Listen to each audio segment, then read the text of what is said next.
महाकालेश्वर भगवान की, ओंकारेश्वर भगवान की, कपिलेश्वर महादेव की, ताप्ती माता की, कुबेरेश्वर महादेव की। हर हर हर हर हर हर काशी विश्वनाथ ओगड़दानी त्रिकालदर्शी कैलाशी अविनाशी भगवान शिव, जिनकी पुनीत पावन पवित्र शिव महापुराण की कथा बाबा देवाधिदेव महादेव की कृपा से, करुणा से, उनकी उदारता से भूसावल नगर में भगवान शिव की ये पवित्र धरा,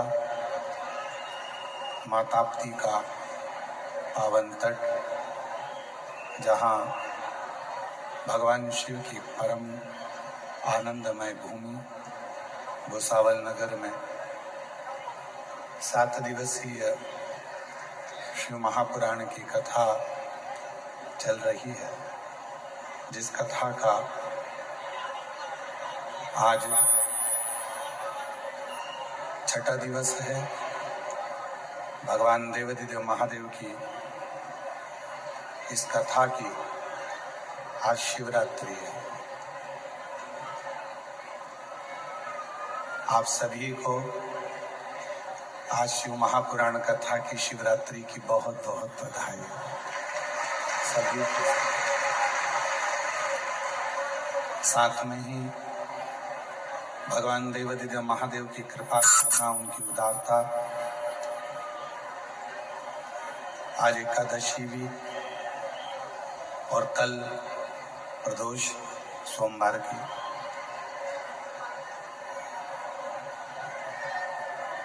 कथा के मंडप में विराजमान सभी शिव भक्त, संत, ब्राह्मण, साधुजन, गुरुजन, तपस्वी, साधक, उपासक,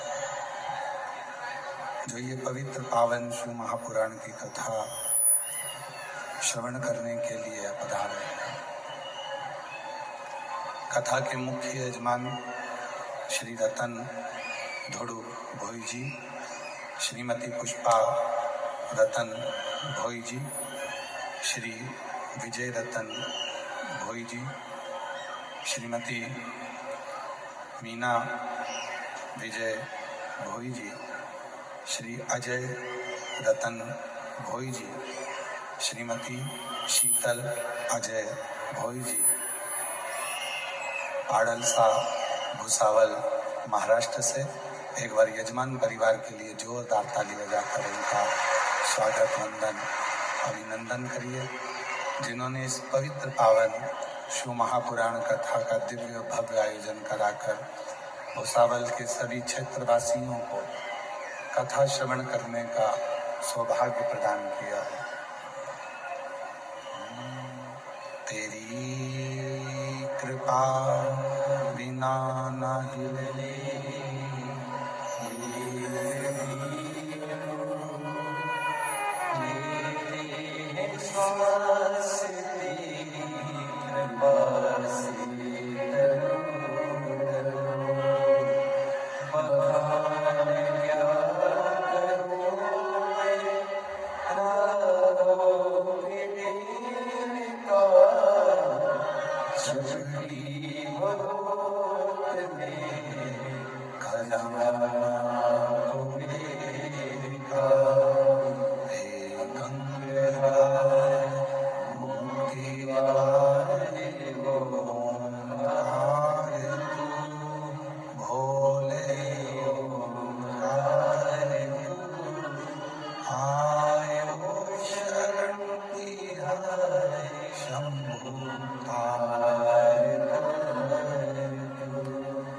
शिव की कृपा, उनकी उदारता, उनकी करुणा, उनकी दया,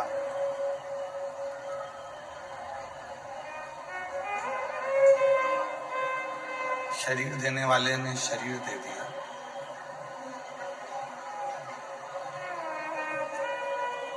मन देने वाले ने मन भी दे दिया, चित्त देने वाले ने, उस परमात्मा ने चित्त भी दे दिया। सब कुछ दिया उस परमात्मा ने, ऐसा नहीं है कि कुछ दिया नहीं।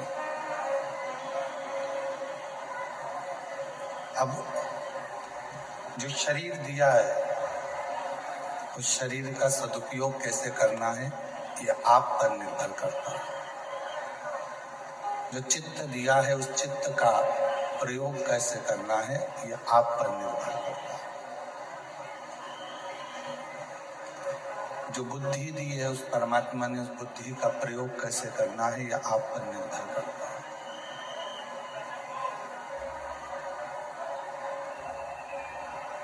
आप किस तरह से, कैसे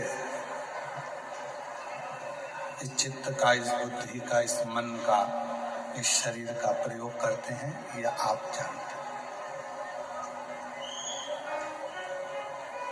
माना ये संसार सागर, पीछे की आवाज खोलो, पीछे की, माना कि ये संसार सागर बड़ा विचित्र है। इस संसार सागर में जन्म लेना और इस संसार सागर में जन्म लेकर भगवान का भजन करना दोनों कठिन है। और उससे भी ज्यादा कठिन है संसार सागर में आकर, परिवार में रहकर, परिवार के साथ में बैठकर भगवत नाम लेना, ये बहुत कठिन।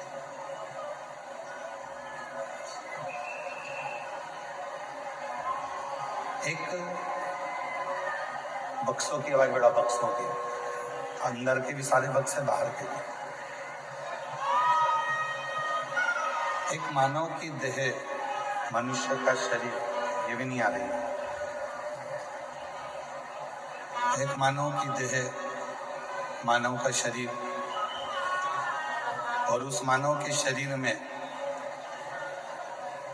5 कर्मेंद्री, 5 ज्ञानेंद्री और एक मन, ये 11 रूपी इंद्रियां, इनको कंट्रोल में रखना बहुत कठिन। आज एकादशी का लोग व्रत करते हैं, करना भी चाहिए। परम भगवदीय जीव एकादशी का व्रत करते हैं कि हम भोजन छोड़ देते हैं, हम ये नहीं खाएंगे, हमारी एकादशी है, हम ये नहीं खाएंगे, हमारी एकादशी है। पर शिव महापुराण की कथा कहती है कि एकादशी सफल कब होती है, जब आपकी 5 कर्मेंद्री, 5 ज्ञानेंद्री और एक मन, ये आपके कंट्रोल में हो, तो समझ लो कि एकादशी पूर्ण हो गई और एकादशी का फल आपको प्राप्त हो।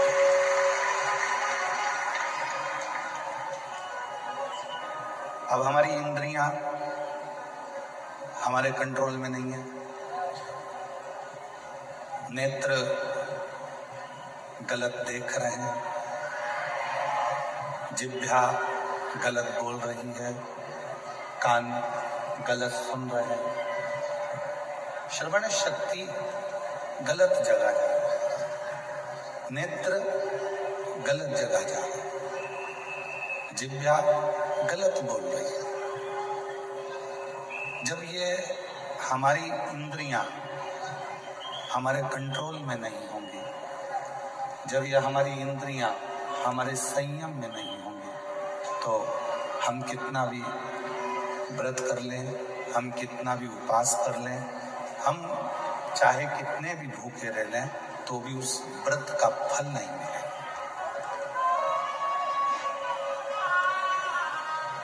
व्रत का फल कब मिलता है? जब हमारी इंद्रियां हमारे काबू में हो।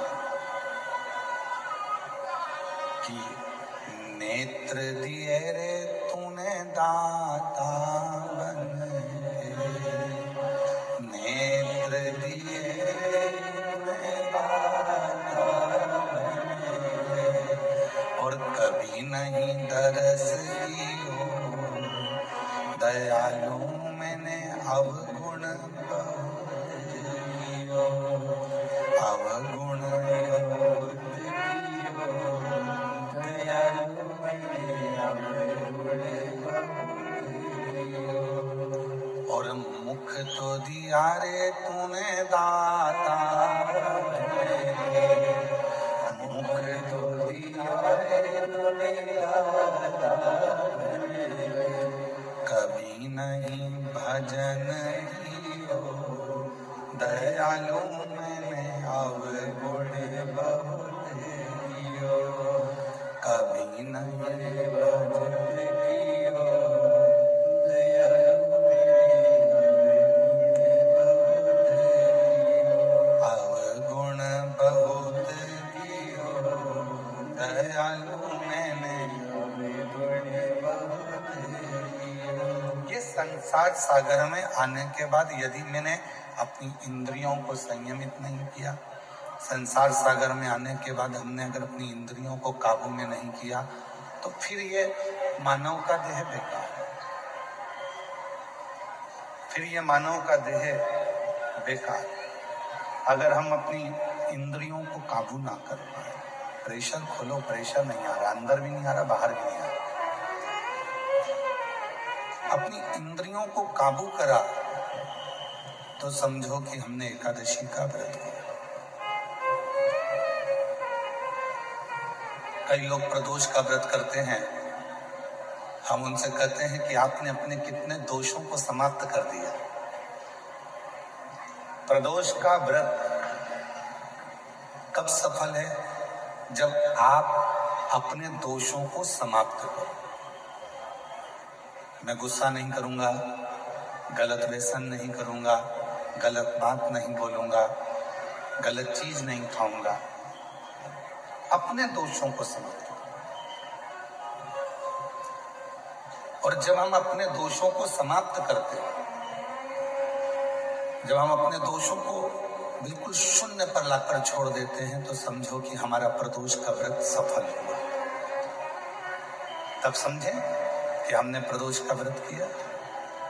हमारे भीतर के दोष समाप्त नहीं हो रहा है और हम सोचें कि व्रत कर लें, उससे भगवान राजी हो जाएगा, नहीं हो सकता। बोल बम का नारा है सारी समस्या का हल, श्री शिवाय, श्री शिवाय। अपने भीतर के दोष को जिस दिन हमने समाप्त किया, उस दिन परमात्मा हमको मिले। आज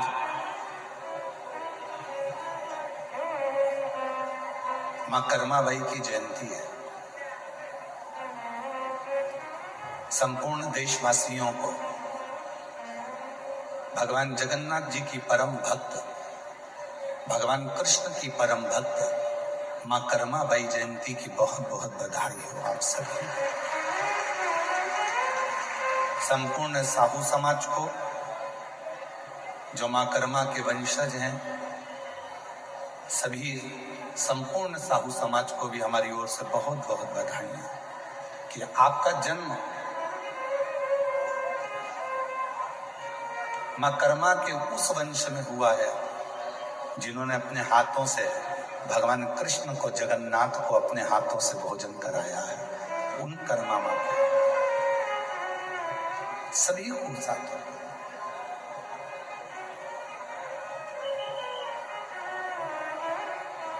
भक्ति,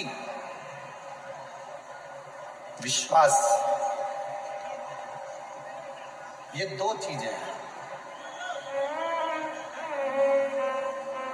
कितनी भी भक्ति कर लो, कितना भी भजन कर लो, कितना भी कीर्तन कर लो, कितना भी मंत्र जाप कर लो, कितना भी स्मरण कर लो, अगर तुम्हारा विश्वास तुम्हारे परमात्मा के प्रति नहीं है तो फिर तुम्हारा कीर्तन करना, तुम्हारा भजन करना, तुम्हारी भक्ति करना बेकार। पर यदि तुमने विश्वास पूर्ण कर लिया, उसके ऊपर संपूर्ण अपना जीवन का भार सौंप दिया, फिर तुम कहीं जाओ ना जाओ, वो परमात्मा तुम्हें स्वीकार कर ले। आज से 25 साल पहले का एक टीवी पर एड चलता था। 25 साल पहले, 20 साल पहले आप लोगों ने भी बहुत टीवी पर नाटक देखे होंगे, चित्रहार देखा होगा, और बहुत सारी वीडियो आती थी, मूवियाँ आती थी, सब देखते थे अलग अलग चैनल पर। ईमानदारी से बोलना, आपने भी ये वाला सुबह सुबह श्री यंत्र बेचने वाले भी टीवी पर ऐड देते थे, बोलो सही है कि गलत है?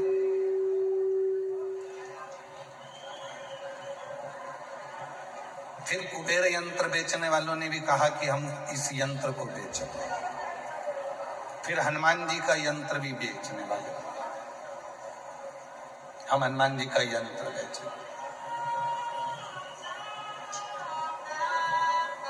पहले टीवी पर बहुत सारे यंत्र बिकते थे, अलग अलग यंत्र बताए जाते थे। वास्तु शांति का यंत्र है, कुबेर का यंत्र है, लक्ष्मी का यंत्र है, ग्रह दोष निवारण यंत्र है, सारे यंत्र बिकते हैं। और उसको लेने के लिए किसी दुकान पर नहीं जाना पड़ता था, आपके यहाँ ऑनलाइन वो यंत्र घर पर आ जाते थे, उसको लेने नहीं जाना है। आपने टीवी पर ऐड देखा, मोबाइल पर, फोन पर बात करी, हमको ये यंत्र चाहिए, और वो यंत्र तुम्हारे यहाँ आ जाता है।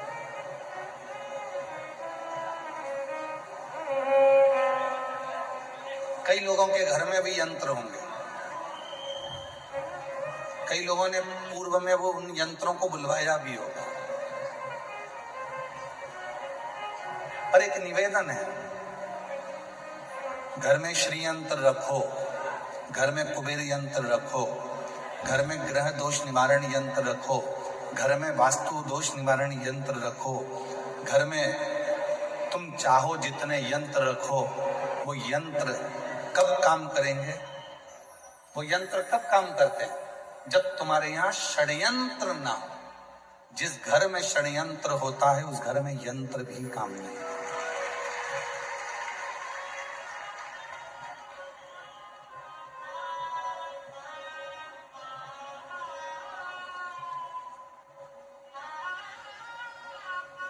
इतना षड्यंत्र घर के अंदर चलता है,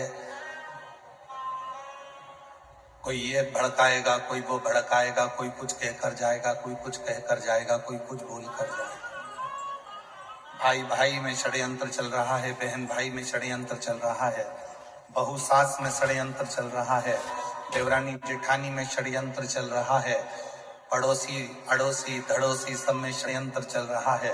अब ईमानदारी से बोलो, इतने षड्यंत्र यदि घर में इतने षड्यंत्र चलेंगे तो कोई यंत्र तुम्हारे यहाँ काम करेगा?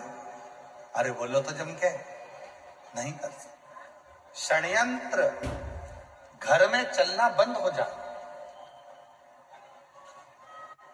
बहू सास का षड्यंत्र चलना बंद हो जाए, ननंद भाभी का षड्यंत्र चलना बंद हो जाए, बेटी माँ का षड्यंत्र चलना बंद हो जाए, बाप बेटे का षड्यंत्र चलना बंद हो जाए, भाई भाई का षड्यंत्र चलना बंद हो जाए, रिश्तेदारों का एक दूसरे के प्रति षड्यंत्र चलना बंद हो जाए। जो ये षड्यंत्र चलता है तो कोई यंत्र भी काम नहीं करता। यंत्र कब काम करेगा? जब आप षड्यंत्र से दूर हो।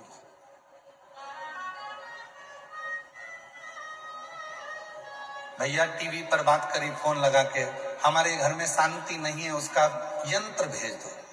उसने ग्रह शांति का यंत्र भेजा, पर ग्रह शांति का यंत्र काम ही नहीं कर रहा, क्योंकि षड्यंत्र इतना ज्यादा हो रहा है। उधर से फोन आता है, वो अपनी माँ को भड़का देते हैं, उधर से फोन आता है, वो अपनी सास को भड़का देते हैं, उधर से फोन आता है, वो अपनी बहू को भड़का देते हैं, उधर से फोन आता है, वो अपनी बेटी को भड़का देते हैं।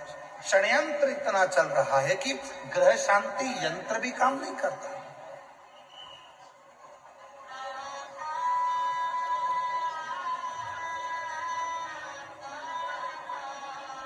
वो ग्रह शांति यंत्र भी काम नहीं करेगा अगर षड्यंत्र है।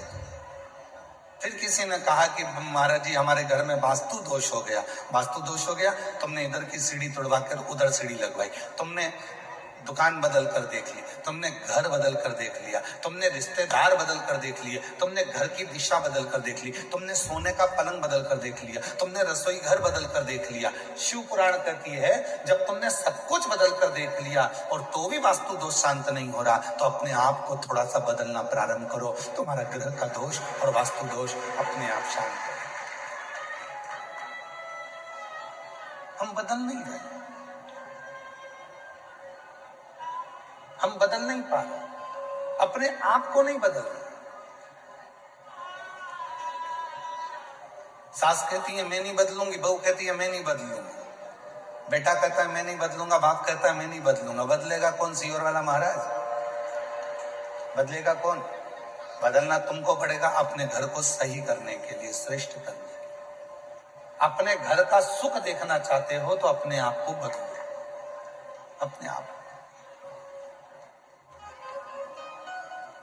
चंद्रमौली चंद्रशेखर चंद्रेश्वर चंद्रशेखर शिव महापुराण की कथा भुसावल में चल रही है। चंद्रशेखर सीखो, चंद्रशेखर शिव महापुराण की कथा से थोड़ा सा सीखिए कि चंद्रदेव सबको बदलना चाहते हैं। चंद्रदेव कहते हैं मेरी जो 27 पत्नियां हैं वो मेरे अनुकूल चले, और चंद्रदेव की 26 पत्नियां कह रही हैं कि आप हमारे अनुकूल तो चलो थोड़ा सा। दूसरे को झुकाने से पहले अपने आप को झुकना पड़ेगा। एक गुरुजी आ रहे थे घर पे, मम्मी पापा ने, माता पिता ने छोटे से बच्चे को समझा दिया, सुनो आज शाम को 4 बजे गुरुजी आएंगे, ठीक है, प्रणाम करना ठीक है, दंडवत करना ठीक है। बच्चे ने कह दिया ठीक है। शाम को 4 बजे गुरुजी आ गए। माँ ने अपने बेटे को बुलाया, बेटे को बुला कर कहा चलो गुरुजी को प्रणाम करो। बच्चा करने लगा नहीं करना। माँ ने फिर कहा गुरुजी को प्रणाम करो, अपने गुरुजी हैं प्रणाम करो। बेटा करने लगा नहीं करना। इतने में माँ ने फिर बेटे को बुलाया, गुरुजी को प्रणाम करो, नहीं करना। माँ ने 2 थप्पड़ दिए, गुरुजी हैं प्रणाम कर, नहीं करना।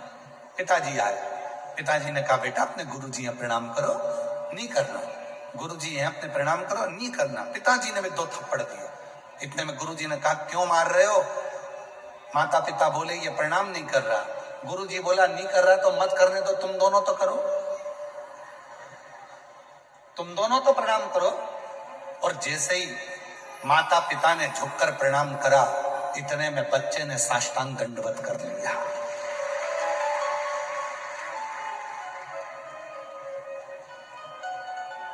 हम सुधरेंगे, युग सुधरेगा। हम बदलेंगे, जम के बोलो, जम के युग बदलेगा। गायत्री परिवार वाले कहते हैं हम सुधरेंगे, युग सुधरेगा। हम बदलेंगे, युग बदलेगा। कब बदलेगा? जब हम बदलेंगे। कब सुधरेगा? जब हम सुधरेंगे। और हम क्या कर रहे हैं? बहू को सुधारने का प्रयास कर रहे हैं। हम क्या कर रहे हैं? सास को सुधारने का प्रयास कर रहे हैं। हम क्या कर रहे हैं? बेटे को सुधारने का प्रयास कर रहे हैं। हम क्या कर रहे हैं? बाप को सुधारने का प्रयास कर रहे हैं। हम क्या कर रहे हैं? भाई को सुधारने का प्रयास कर रहे हैं। हम क्या कर रहे हैं? बहन को सुधारने का प्रयास कर रहे हैं। सबको सुधारने का प्रयास करा, पहले अपने आप को सुधारा।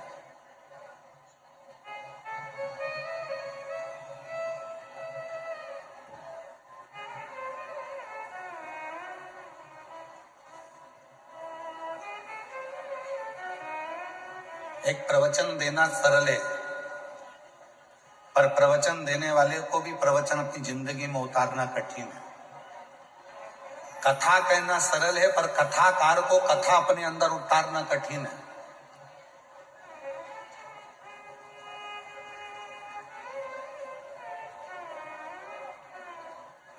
आज के जमाने में ढेर सारे कथाकार मिल जाएंगे, आपको कथा भी कहते हैं, पर वो कथा अपने जीवन में उतारते कितनी है? कितना उतारते हैं?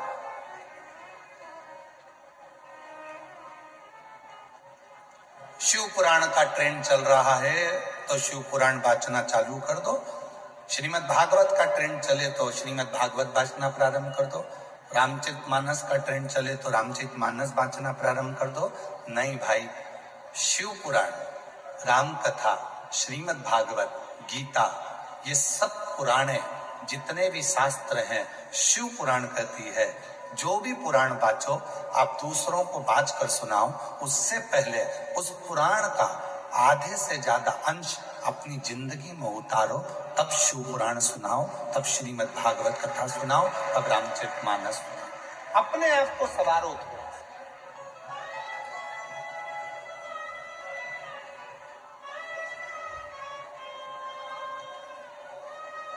कितना सुंदर प्रसंग है। एक पंडित जी कथा सुनाने गए। कथा में वो बोल रहे थे कि भव सागर से पार उतरना है तो भगवान शिव का नाम लेना पड़ेगा। नमः शिवाय जपो, श्री शिवाय नमस्तुभ्यम बोलो, ओम नमः शिवाय जपो, पार उतर जाओ। 3 महिलाओं ने बात सुन ली और तीनों महिला सिर पे अपने माखन की मटकी, दूध की मटकी लेकर दूसरे गांव में दूध बेचने जाती थी। बीच में नदी पड़ती थी। तीनों महिला रोज नाव वाले को बुलाती थी, नाव वाले को थोड़ा सा पैसा देती और उस पार उतर कर दूध बेचकर आ जाती। तीनों महिलाओं ने नाव वाले को बुलाया। इतने में एक महिला ने कहा कि अभी गुरुजी के मुख से सुना था, भव सागर से पार उतरना है तो भगवान का नाम लो। जब भगवान का नाम लेकर भव सागर से पार उतर सकते हैं तो फिर ये छोटी सी नदी है, नाव से क्या पार करना। इसलिए नाव वाले से बोल दो नाव वापिस ले जाए।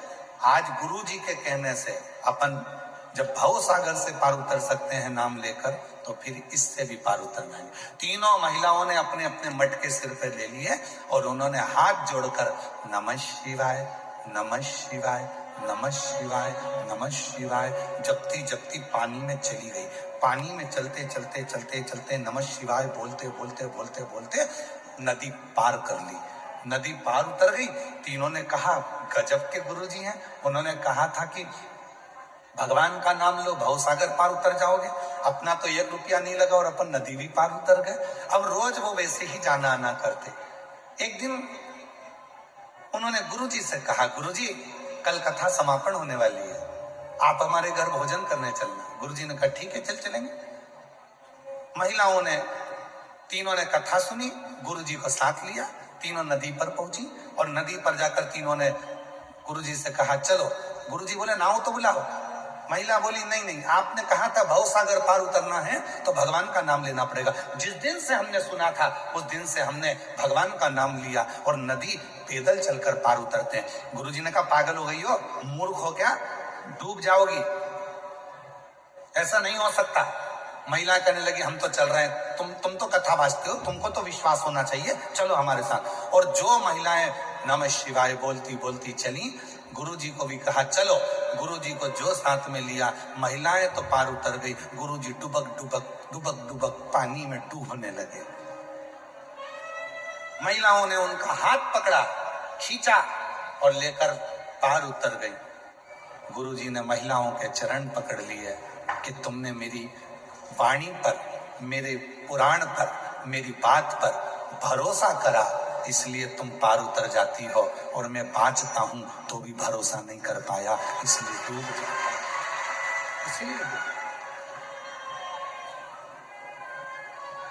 एक कथाकार का सबसे बड़ा नियम होना चाहिए, जितनी कथा वो व्यासपीठ से करते हैं उतनी कथा को अपने ऊपर भी अमल करें। जब अपने ऊपर अमल करेंगे और फिर दूसरे को कहेंगे तो वो कथा असर करेगी, वो कथा असर। कथा कब असर करेगी? जब वो अपने ऊपर भी धारण करे, अपने ऊपर। कई लोग कहते हैं वो सीवर वाला बाबा कथा कहता है, इतने सारे सारे पत्र इकट्ठे होते हैं, लोग कथा सुनने आते हैं, पत्र भी लेकर आते हैं, सबकी मनोकामना पूरी हो जाती है। ऐसा क्या है शिव पुराण की कथा में? हम कहते हैं कथा वाचने से पहले अपने ऊपर अमल करो। जितनी बातें शिव महापुराण में कही जाती है इस व्यासपीठ से, उतनी हमारे ऊपर भी पूरी पूरी अमल करते हैं, तब आपको व्यासपीठ पर आकर कहते हैं, तब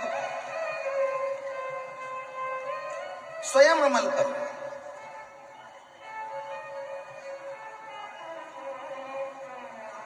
शिव पुराण कहती है बीज की बेलपत्र पर शहद लगाकर शंकर जी को लगाकर एग्जाम देने जाओ। शिव पुराण ये भी कहती है साथ में मेहनत करो, परिश्रम करो, रात दिन एक करो, अपनी मेहनत को 4 गुना करो और फिर बेलपत्री पर शहद लगाकर शिव को लगाकर जाओ, तुम्हें सफलता मिलेगी। शिव पुराण कहती है परिश्रम हल्का मत करना, परिश्रम 4 गुना बढ़ाकर करना। शिव पुराण कहती है।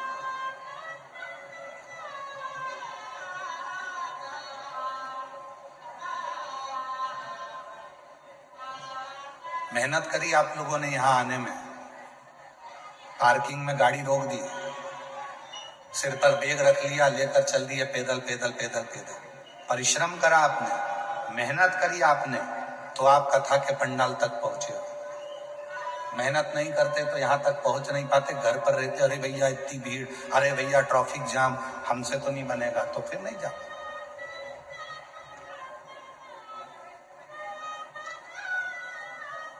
वैष्णो देवी कौन कौन गया है? सब गए। सप्तशृंगी माता के मंदिर कौन कौन गया है? सब गए। जब माता सप्तशृंगी के मंदिर पर जाते हैं, सीढ़ियां चढ़ते हैं, धीरे धीरे बढ़ते हैं, तो लोग चिल्ला कर पूछते हैं लोगों से, भैया कितना है? चलते जाओ। वैष्णो देवी जाने वालों से पूछते हैं, जब थक जाते हैं, क्यों भैया मंदिर कितनी दूर है? चलते जाओ। फिर पीछे से आवाज आती है, चलते जाओ, मत घबराओ, चलते जाओ, मत घबराओ, चलते जाओ, मत घबराओ। हमारे सनातन धर्म के जितने मंदिर हैं, देवालय हैं, शिवालय हैं, माँ आदिशक्ति दुर्गा भवानी के जितने स्थान हैं, चाहे वैष्णो देवी हो, चाहे मैहर हो, चाहे सलकनपुर हो, देवास की टेकरी हो, चाहे सप्तशृंगी माता हो, चाहे विंध्याचल की माता हो, जितनी भी माता के मंदिर हैं, हम चढ़ते जाते हैं, चढ़ते जाते हैं, ऊपर की ओर बढ़ते जाते हैं और कहते जाते हैं, भैया कितनी दूर है? चलते जाओ, मत घबराओ, चलते जाओ, मत घबराओ, चलते जाओ, मत घबराओ। क्यों? वो मंदिर हमें प्रेरणा देते हैं कि मंजिल तक पहुंचना है, बैठ मत जाना, चलते जाना, घबराना नहीं, आगे बढ़ते जाना, तुम्हें मंदिर का दर्शन हो जाएगा, तुम्हें माँ का दर्शन हो जाएगा, सप्तशृंगी माता तुम्हें दर्शन दे देगी, तुम चलो तो।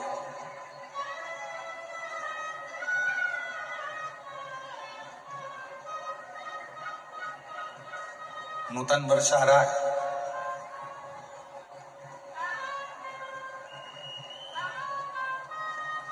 चैत्र से हमारे सनातन धर्म का हिंदू पारंपरिक नूतन वर्ष प्रारंभ हो रहा है। आप सभी को, देशवासियों को, हमारे नूतन संवत्सर की, नूतन वर्ष की संपूर्ण देशवासियों को बहुत बहुत बधाई, गुड़ी पड़वा। और नूतन वर्ष आ रहा है, ऐसे वर्ष आते भी रहते हैं, जाते भी रहते हैं, आते रहते हैं, जाते रहते हैं, कितने वर्ष ऐसे निकलते चले जा रहे हैं। हम हमेशा कहते हैं नूतन वर्ष आ रहा है, अपनी नूतन सोच तो लाओ, नूतन विचार तो लाओ, नूतन अपना परिश्रम तो करो, अपनी मेहनत तो करो, अपना परिश्रम अपनी नूतनता के साथ बढ़ो तो।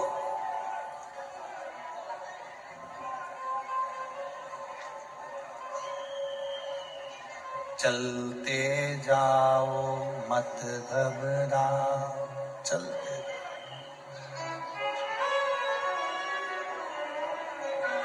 चलते जाओ।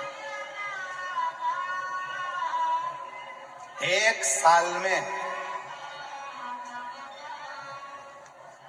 कई मेरी जीजियां बैठी हैं और कई मेरे जीजा बैठे हैं, और कई मेरी बेटियां बैठी हैं, कई मेरे बेटा बैठे हैं, कई बुजुर्ग माँ बाप बैठे हैं। कहने में पीछे नहीं हटूंगा, भले आपको बुरा लग जाए लग जाए। एक साल में कम से कम 50 दोस्त बनाते हो आप लोग। हर साल 50 दोस्त बनाते हो। शिव पुराण कहती है 50 दोस्त बनाना सरल है, पर एक दोस्त से 50 साल रिश्ता निभाना कठिन है। हर साल 50 दोस्त बनाते हो, पर शिव पुराण की कथा कहती है कि 50 दोस्त बनाना सरल है, पर एक दोस्त से 50 साल तक रिश्ता निभाना, 50 साल तक दोस्ती निभाना कठिन है, बहुत कठिन।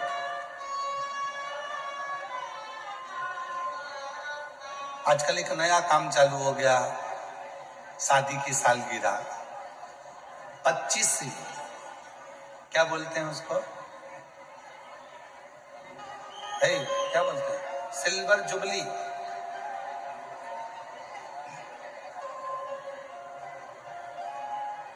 और फिर 50वीं गोल्डन जुबली। बरमाला पहना रहे हैं एक दूसरे को, घोड़ी पे चढ़ के आ रहा है, रिसेप्शन हो रहा है।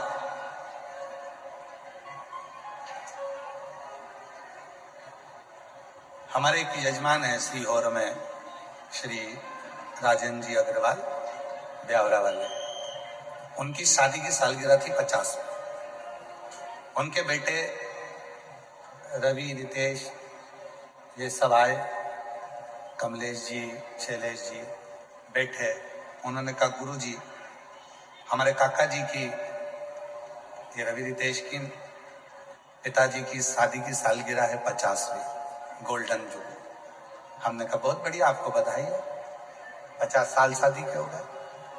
कहा हमारा मन है कि हम इसको इस तरह से मनाए, शादी के फंक्शन जैसा। हमने कहा शादी के फंक्शन तो पूर्व में हो चुके हैं, अब मनाना है तो कहीं भगवान की कथा कराकर, कहीं भगवान का भजन कराकर, कहीं भगवान का स्मरण कराकर, कहीं रुक्मणी मंगल कराकर, कहीं कृष्ण मंगल की लीलाएं गाकर, फिर आप अपनी शादी की सालगिरह में।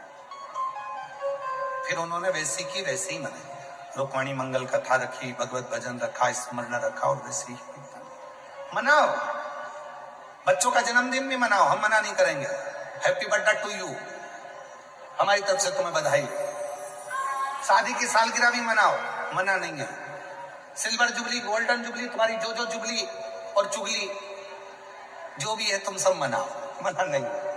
पर निवेदन है उस जुबली के साथ में, उस जुबली के साथ में किसी प्राचीन मंदिर में, तुम्हारे गांव के मंदिर में, तुम्हारे शहर के मंदिर में, कहीं मत जाओ, अपने भुसावल के मंदिर में, अपने शहर के मंदिर में, अपने जलगांव के मंदिर में, अपने गांव के मंदिर में, किसी मंदिर में जाकर जो तुम सिल्वर और गोल्डन जुबली मनाना चाहते हो, उस दिन उस मंदिर की पुताई करवाओ, सफाई करवाओ, मंदिर का डेकोरेशन करवाओ और शिव जी का अभिषेक करवाओ, तो सिल्वर जुबली, तो गोल्डन जुबली। एक संकल्प लो, मैं अपना जन्मदिन कैसे मनाऊंगा। आज से नियम ले लो भुसावल वालों, और आज से नियम ले ले पूरे सनातनी जितने कथा श्रवण कर रहे हैं। अपना जन्मदिन आए, 500 रुपए का केक लाना, 1000 रुपए का केक लाना उससे अच्छा है 500 रुपए की पेंट की बाल्टी लेना, कलर की बाल्टी लेना, और कोई पुराना मंदिर तुम्हारे गांव में हो जिसमें धूल जम रही हो, उसको साफ कर कर, पुताई कर कर, उसको रंगीन कर दे। तुम्हारा 500 रुपए का केक आधे घंटे में समाप्त हो जाएगा, मुंह पे मलेंगे भूत हो जाओगे, और 500 रुपए का केक 15 मिनट में उड़ जाएगा। पर आज एक नियम बनाओ कि हमारे घर पर जब भी जन्मदिन आएगा, शादी की सालगिरह होगी, हमारे गांव में, हमारे नगर में, हम जिस गांव में रहते हैं वहां का कोई मंदिर हम देखेंगे, उस मंदिर में कोई पेंट हम खुद अपने हाथों से पुताई कर देंगे। अपने घर की पुताई करते हैं तो वहां नहीं कर सकते।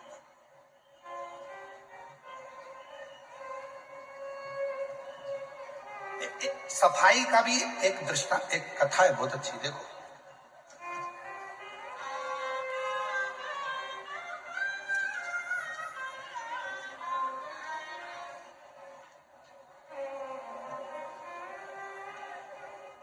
एक सुंदर प्रसंग है शिव महापुराण का।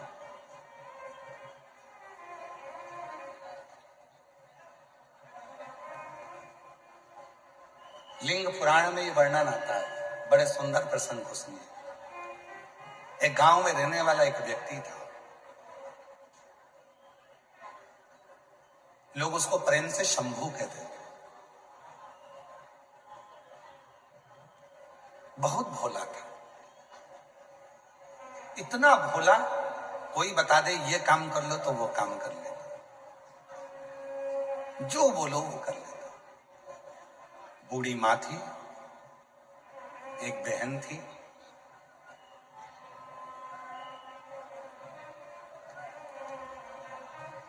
माँ को वो काम पर नहीं जाने देता, बहन को वो काम पर नहीं जाने देता, खुद काम करता। भोला था, पढ़ा लिखा नहीं था, अनपढ़ था, विद्या नहीं थी, इतना विद्वान भी नहीं था, इतना विद्वान नहीं था, पढ़ा लिखा। काम क्या मिलता? किसी पेट्रोल पंप पर भी काम करना है तो थोड़ा पढ़ा लिखा होना जरूरी है, पैसा मिलेगा तो उसको संभाल के रखना पड़ेगा। किसी ऑफिस में काम करना है तो पढ़ा लिखा होना जरूरी है, किसी स्थान पर काम करना है तो पढ़ा लिखा होना जरूरी है। पर उसको तो खुद पढ़ा ही नहीं था, परिस्थिति ठीक नहीं थी तो विद्या नहीं थी। भोला कहते थे लोग, बिल्कुल सीधा।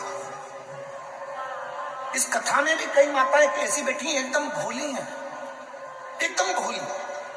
कई बेटे इस कथा में ऐसे बैठे हैं, बिल्कुल भोले।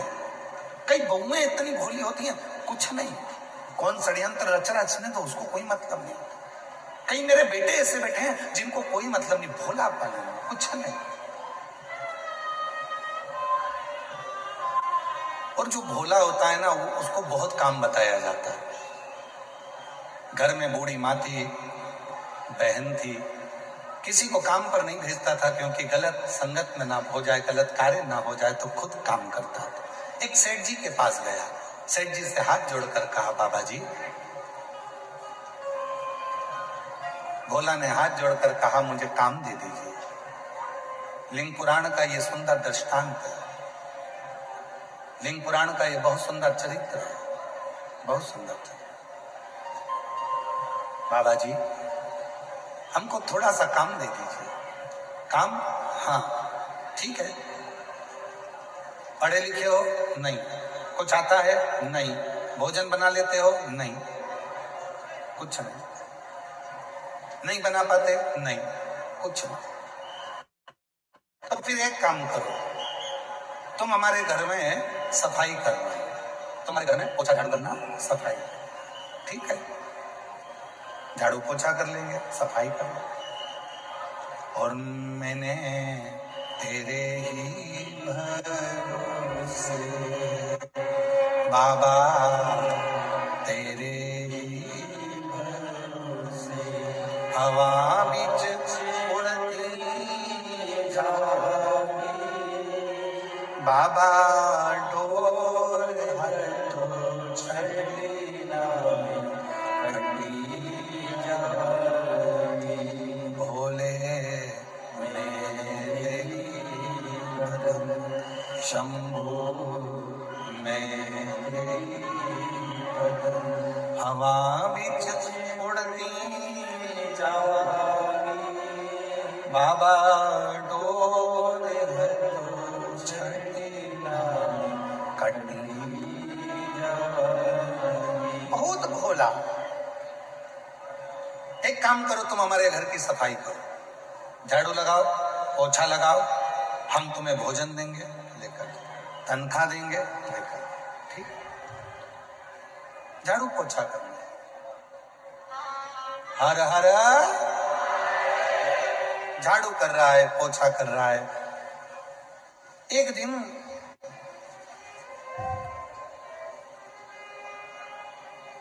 शिव मंदिर के सामने से निकल कर जा रहा था। शिव पुराण का बड़ा सुंदर संवाद है, थोड़ा ध्यान लगाकर सुनना इसको।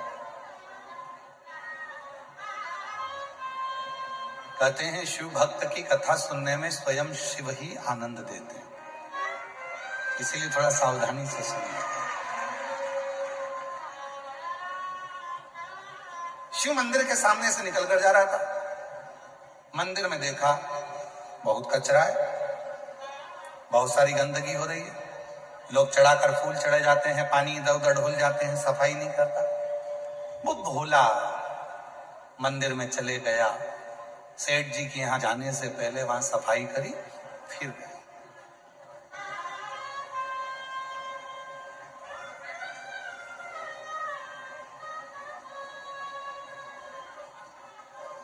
और सफाई का फल बहुत मिलता है। शिव मंदिर में दीप जलाने का, शिव मंदिर में सफाई करने का, शिव मंदिर में बुआरी लगाने का, झाड़ू लगाने का, शिव मंदिर में जल भर कर रखने का, शिव मंदिर में 1 लोटा जल चढ़ाने का, शिव मंदिर में शंकर जी की चढ़ी हुई बेलपत्र उठाकर धोकर वापस शिव को चढ़ाने का बहुत फल मिलता है, बहुत फल। एक पत्र है, अच्छा देखो।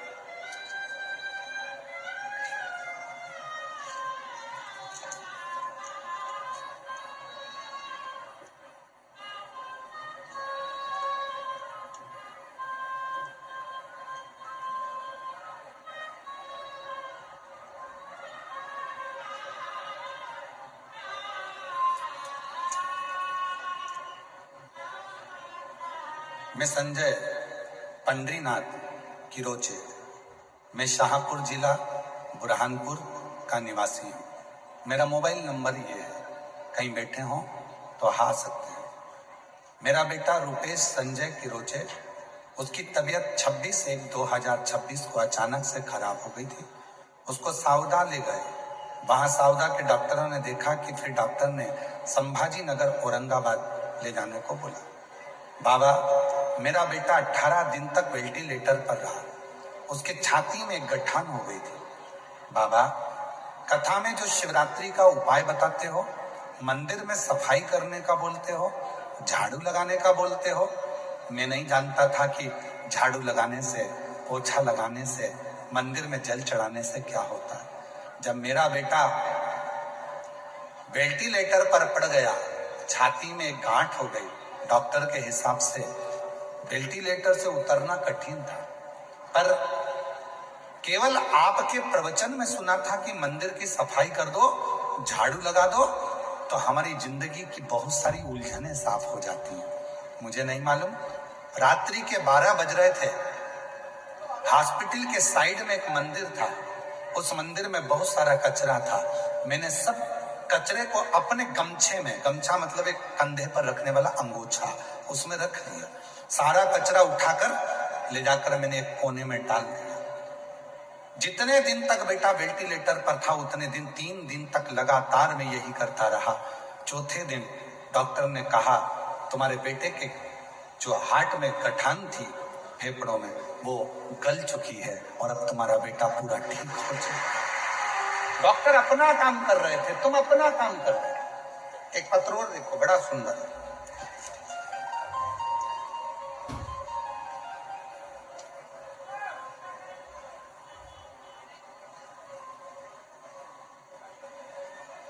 महादेव पंडरी बिराजदार, गांव खरोसा, तहसील ओसा, जिला लातूर, महाराष्ट्र से हैं। मैं नमन करता हूं। कागज पर तो बस शब्द हैं, असली प्रार्थना तो मेरे आंसुओं और धड़कनों में है। मेरी मैया आपके भरोसे है, इसे, मेरी नैया आपके भरोसे है, इसे पार लगाना आपका। शिव भोलेनाथ मेरा बेटा नरसिंह राव महादेव बिराजदार 30/4/2024 से इंडियन आर्मी का एग्जाम दे रहा है, पर क्लियर नहीं होता। बहुत हार चुका था, सोच लिया था कि अब कुछ नहीं करे। आपके कहने पर मेरा बेटा मंदिर में जल चढ़ाने जाने लगा, सफाई करने लगा, मंदिर की झाड़ू पोछ करने लगा। मुझे नहीं मालूम उसका फल क्या मिलता है। आज बाबा को धन्यवाद देने के लिए बैठा हूं कि मेरे बेटे का सिलेक्शन इंडियन आर्मी में हो गया और बाबा की कृपा से इस सिक्किम में उसकी ट्रेनिंग चल रही। सिक्किम में ट्रेनिंग क्या मिलेगा? आए हैं, आ जाओ आ जाओ आ जाओ आ जाओ आ जाओ। एक पत्र और है, देखिए।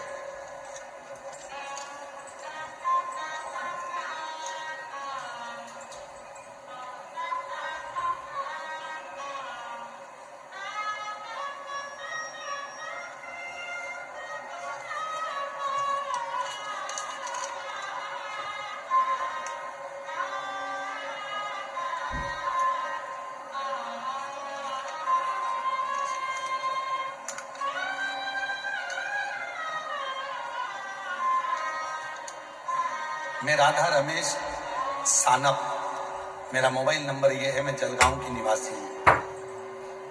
2020 से मुझे चौथी स्टेज का, फोर्थ स्टेज का ब्रेन कैंसर हुआ है।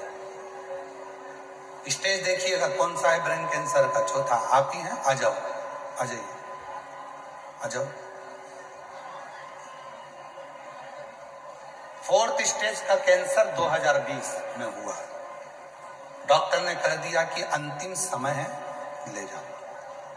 ब्रेन का कैंसर बहुत कठिन, ठीक हो नहीं सकता। नासिक के अस्पताल में ले गए, वहां डॉक्टरों को दिखाया, इलाज करवाया, पर डॉक्टर ने कह दिया मुश्किल है, उम्मीद बहुत कम है, उम्मीद बहुत कम है, ये ले जाओ। तब मेरी देवरानी ने बताया कि सियोर वाला बाबा कथा सुनाता है, कथा सुनने में बड़ी बड़ी बीमारी भी ठीक हो जाती है। सियोर वाला बाबा कथा कहता है और कथा सुनने में बड़ी बड़ी बीमारी ठीक हो जाती है। गुरुदेव, मैंने कथा सुनी, हर रोज मंदिर में जाके 1 लोटा जल चढ़ाती रही, दवाएं अपना काम करती हैं और आप कहते हो दुआ अपना काम करती है। बाबा, डॉक्टर ने तो 15 दिन दिए थे, आज मैं 2020 से अभी तक कैंसर को हराकर शिव की भक्ति करती हूँ, कैंसर को हराकर शिव की भक्ति करती हूँ। ऐसा चमत्कार, अटूट विश्वास किसी ने, मेरे गांव के लोगों ने नहीं देखा, जो मुझे देखकर कहते हैं कि गजब, शिव के जल का इतना महत्व, शिव की पूजन का इतना महत्व। एक पत्रोर है,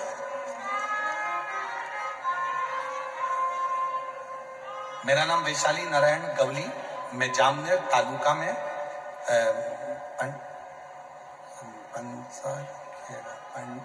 पंठास खेड़ा गांव से हूँ। मेरी माँ को कैंसर की बीमारी थी, डॉक्टर ने बताया कि दूसरी स्टेज का कैंसर है। हमने ऑपरेशन भी करा लिया, फिर भी आराम नहीं लगा। समय आया, डॉक्टर ने कह दिया कि जीभ निकालना पड़ेगा, जीभ काटना पड़ेगा, कैंसर बढ़ चुका है। तब किसी ने कहा कि वो सियोर वाला बाबा कथा कहता है और उसके यहाँ का रुद्राक्ष पानी में गलाया जाए, वो पानी पिलाया जाए तो बच सकती है।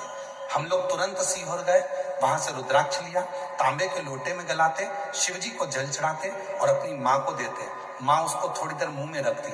बाबा की ऐसी कृपा होगी गुरुदेव, डॉक्टर ने कह दिया अब जीवान काटने की जरूरत नहीं है, भोजन भी करने लगी और आज बाबा की कृपा से मेरी माँ पूर्ण तरह से स्वस्थ हो गई। मैं बाबा को यहाँ कहीं बैठे हूँ तो आ सकते हैं, प्रणाम करने के लिए मैं बाबा के यहाँ प्रणाम।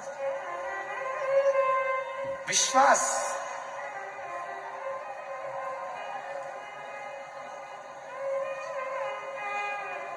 जो जैसी भावना,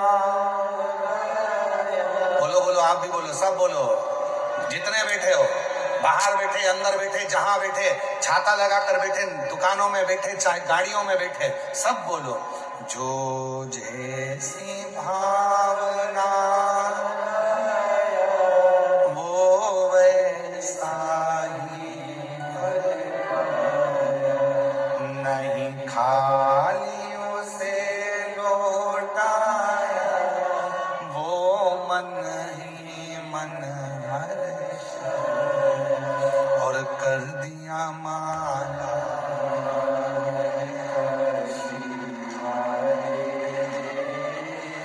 लुटा दिया।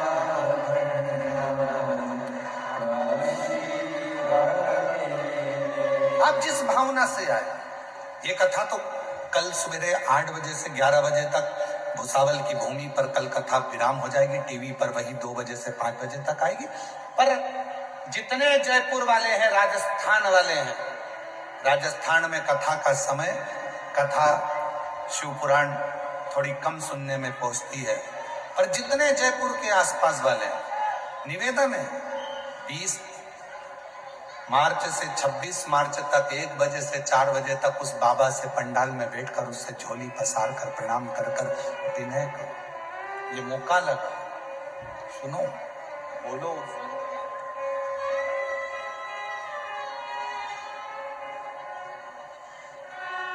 किससे? ऐसे दयालु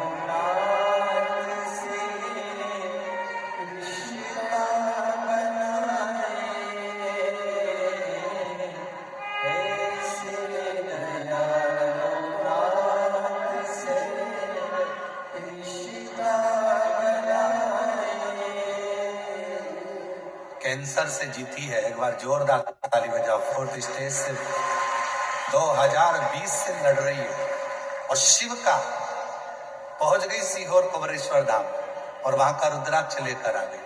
उसी रुद्राक्ष का जल शिव जी को चढ़ाकर पीना चालू कर दिया, मुख में रख लेती और 4th स्टेज के कैंसर को हराकर बाबा की प्रार्थना शिव तत्व।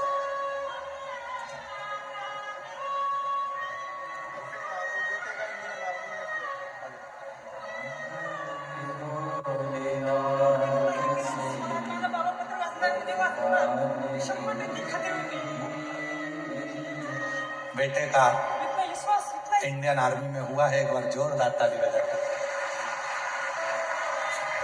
एक बेटे को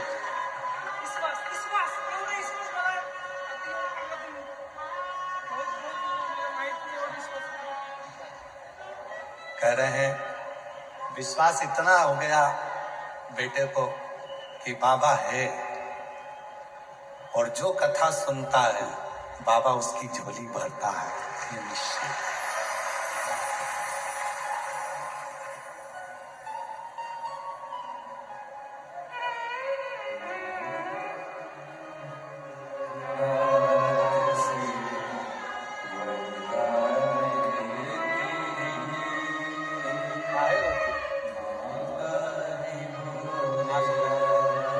आंसू पोछो, रोते नहीं, अच्छा खुश खुश जाओ। आंसू पोछो, अच्छे आंसू पोछो पहले, फिर बेलपत्र दोनों आंसू पोछो। अब तो ठीक हो गए, किसको हुआ था? अब ठीक है ना बेटा, फिर काहे रोना? अब तो बाबा अच्छा कर दिया है, बाबा पर भरोसा है। कैंसर को हराई है और लगातार शिव के मंदिर जाकर नासिक में कह दिया था कि अब इसको घर ले जाओ, ठीक नहीं हो सकता, पर शिव की कृपा से आज बाबा को प्रणाम करने आई है। जोरदार ताली बजाओ।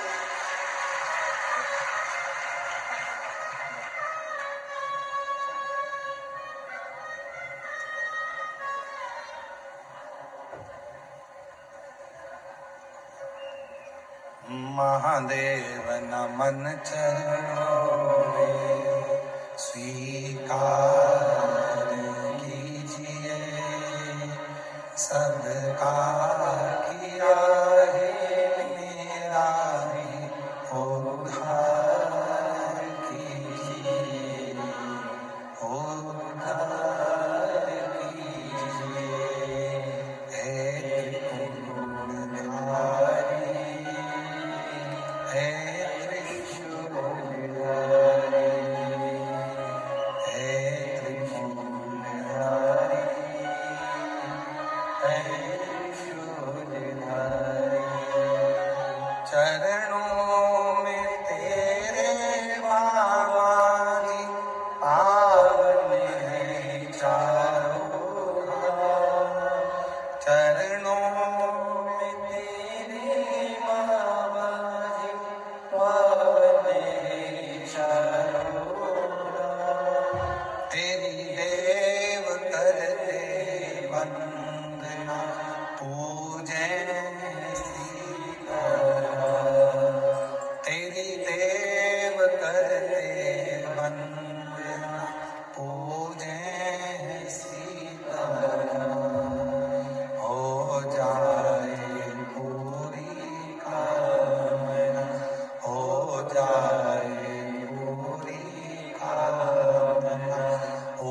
स्वीकार कीजिए, सबका